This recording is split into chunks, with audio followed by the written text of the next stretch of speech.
Assalamualaikum warahmatullahi wabarakatuh. My name is Anissa Marseventianti, and now I intend to discuss about the textbook review. The title is Practice and Progress. The author of this book is L.J. Alexander. It was published by Longman and it was published in 1991. It has 232 pages and its genre is workbook. Then let's talk about the author. Louis George Alexander is a teacher and an English writer, so there are some other books written by him, and there are New Concept English. This one is the one that I review, and then Direct English Syllabus and Course Structure. And he also writes English Foreign Language course book.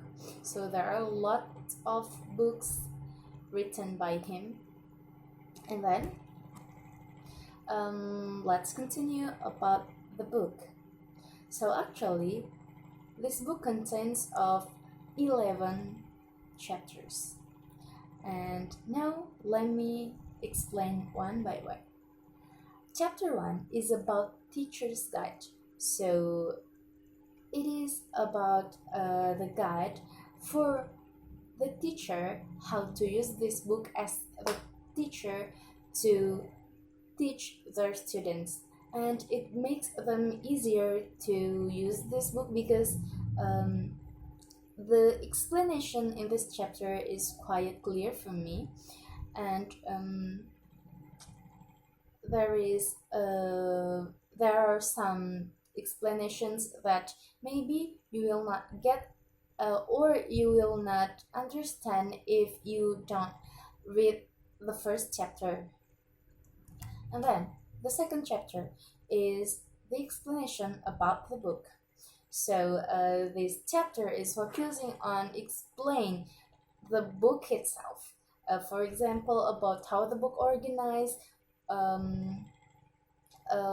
what the content of the book, and etc.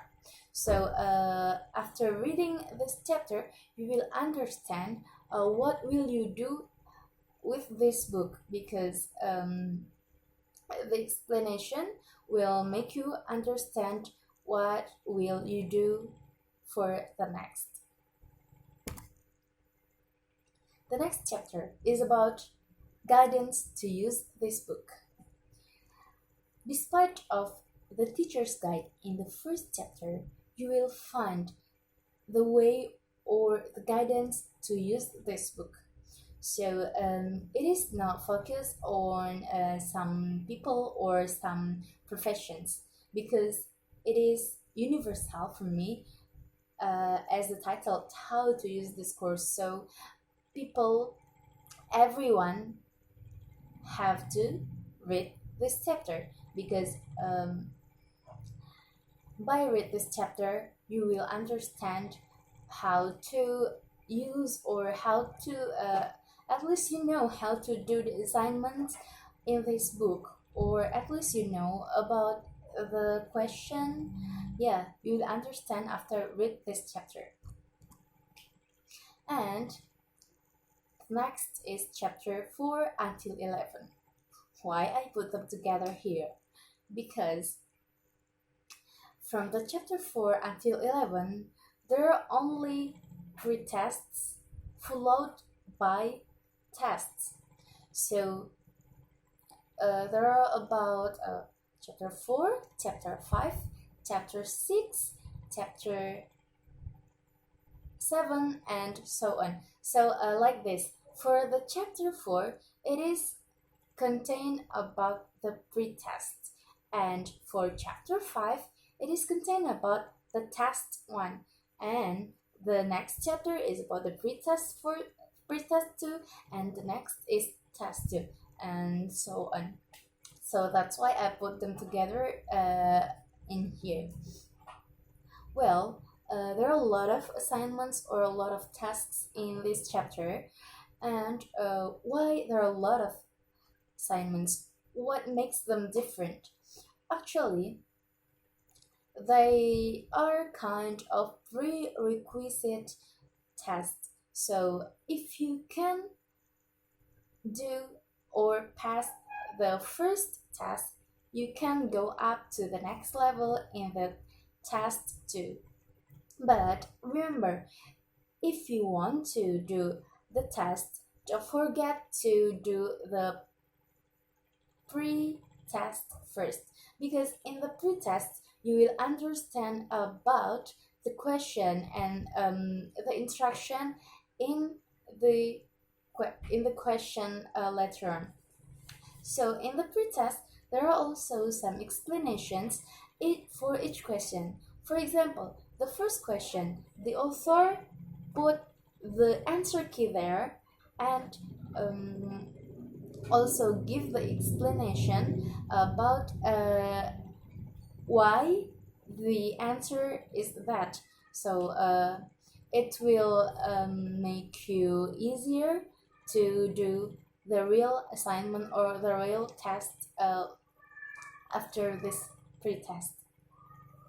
So it's very important to read.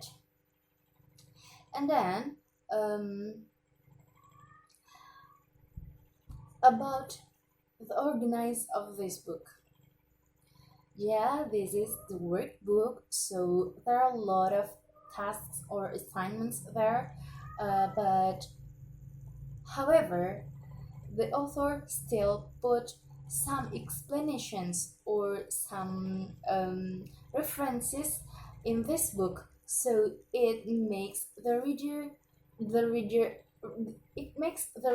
enjoy the book, because that's not only assignment that makes them boring, but also there are some explanation. And one thing that I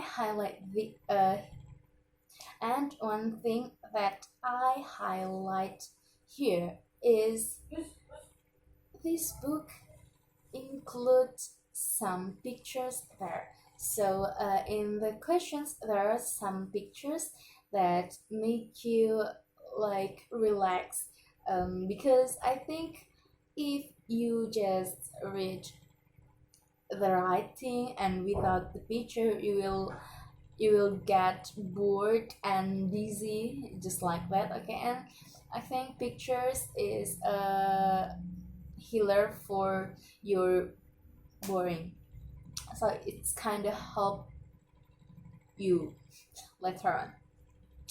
Okay, just I mentioned before, before the tasks or the assignments, there are some explanations about the book, or there are some guidance to how to use the book, so it makes the reader easier to use this book. And yeah, I like the way the author organized this book, because it is very catch an eye, because I love the alignment and so on. And as the conclusion,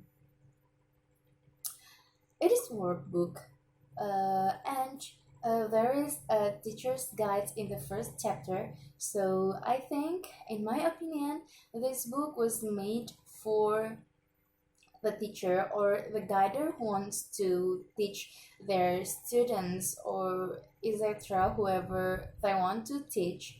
And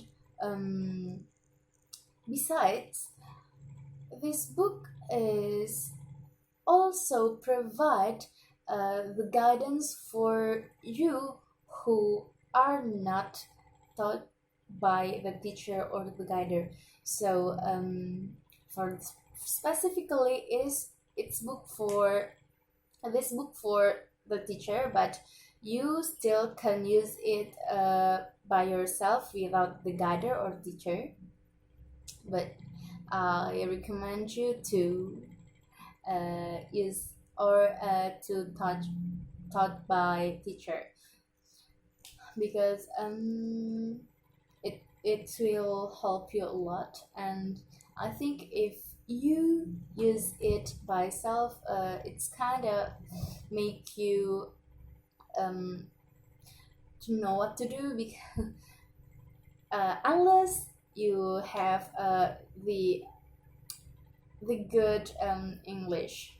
And then I think it is also a good book because um, although it is a workbook, but there are some explanations, or I called it a clear or brief information there, so you can read this book, or you can uh, get the assignments or do the assignments in this book as your work. So that's all from me. Assalamualaikum warahmatullahi wabarakatuh.